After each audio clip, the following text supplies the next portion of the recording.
Chorma.com.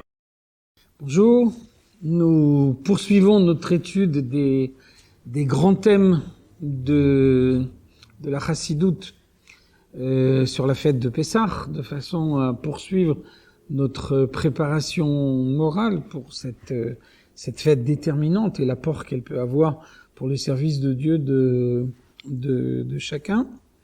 Il y a un mot, un dicton qu'on apporte dans la chassidoute, un récit du Rabbi Maharash qui peut sembler choquant et que nous allons essayer de comprendre.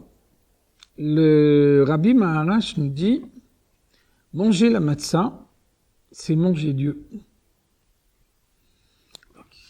Si on essaye de comprendre ce que le Rabbi Maharash a voulu signifier de cette façon, tout d'abord, le fait de manger, c'est prendre un aliment et le confondre à sa chair et à son sang.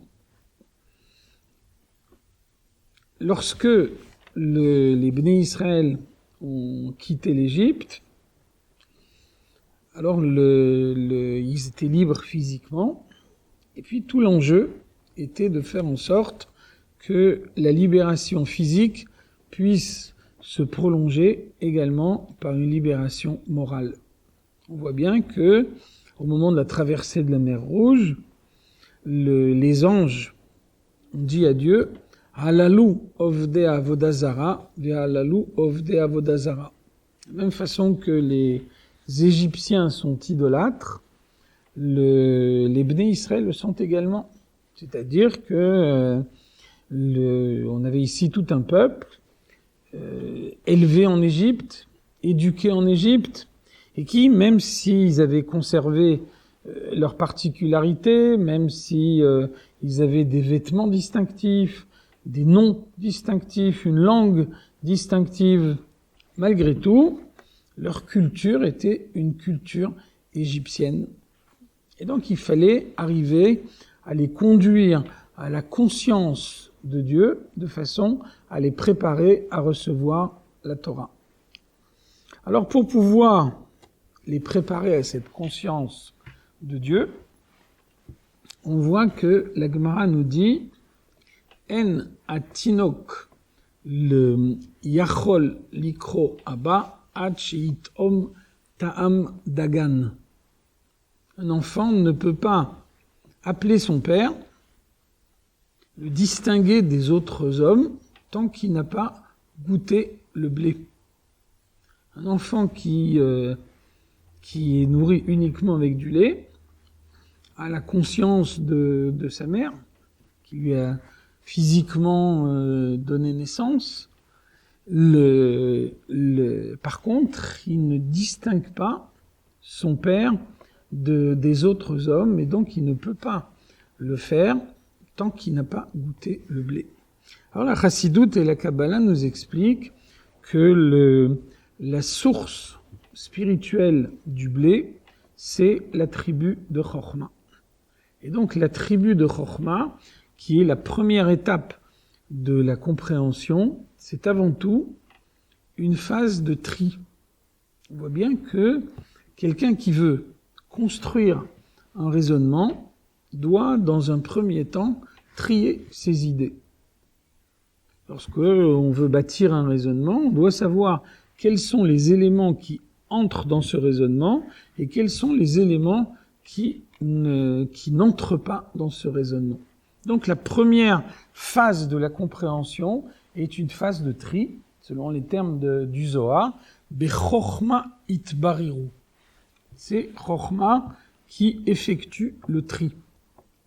Et donc l'enfant qui n'a pas encore goûté le blé, c'est-à-dire ce qui est la matérialisation de cet attribut de Chorma à l'origine du tri, n'est pas capable de distinguer son père de tous les autres hommes.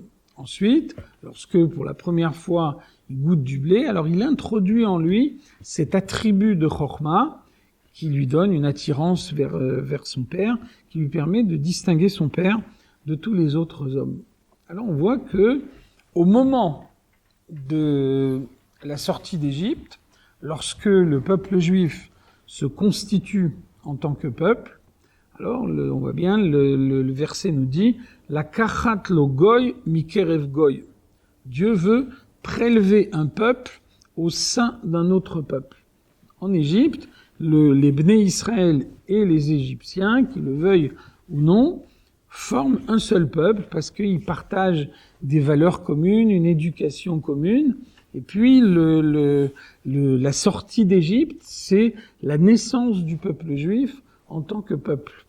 Et donc l'enfant vient de naître, si on peut dire, il faut lui donner la possibilité de reconnaître Dieu. Pour lui donner cette possibilité, Dieu demande au Bnei Israël à l'époque de manger la matzah.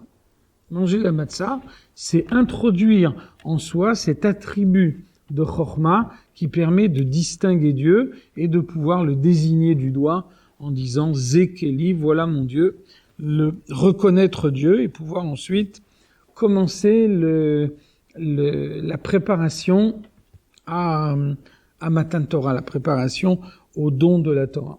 Donc ceci nous permet de comprendre l'enseignement qui est délivré par le Rabbi Maharash. Le Rabbi Maharash nous dit la matzah du soir de Pessah, qui est une matzah de mitzvah. Une matzah qui est encore une mitzvah de la Torah, même à l'heure actuelle. Alors on la consomme, on la confond à sa chair et à son sang avec l'intention, grâce à cette mitzvah qui est accomplie de cette façon-là, avec l'intention de reconnaître Dieu dans chacune de ses actions. Ça veut dire que grâce au Seder de Pessah, grâce à la fête de Pessah en général, chacun peut avoir une conscience accrue de la présence de Dieu dans sa vie, du fait que Dieu est à l'origine de tout ce qui lui arrive. Donc c'est la manière qu'on peut avoir de se préparer à Pessah, de faire en sorte que Pessah s'introduise profondément en chacun. Après avoir consommé la matzah, on doit être un homme différent, avoir une conscience différente de l'intervention de Dieu dans sa vie. Et c'est de cette façon-là qu'on peut, dès la fin de Pessah, commencer à se préparer au don de la Torah, c'est-à-dire recevoir de Dieu la possibilité d'élever la matière du monde, de faire que par chacune de ces actions, on ait la possibilité de bâtir la résidence de Dieu dans le monde, et que lorsque la délivrance sera effective, que Dieu se révèle effectivement dans la résidence qui aura été bâtie pour lui par toutes les générations du peuple juif, alors le monde aura été pleinement transformé et la présence de Dieu régnera dans le monde aux yeux de tous, d'une façon que chacun pourra percevoir.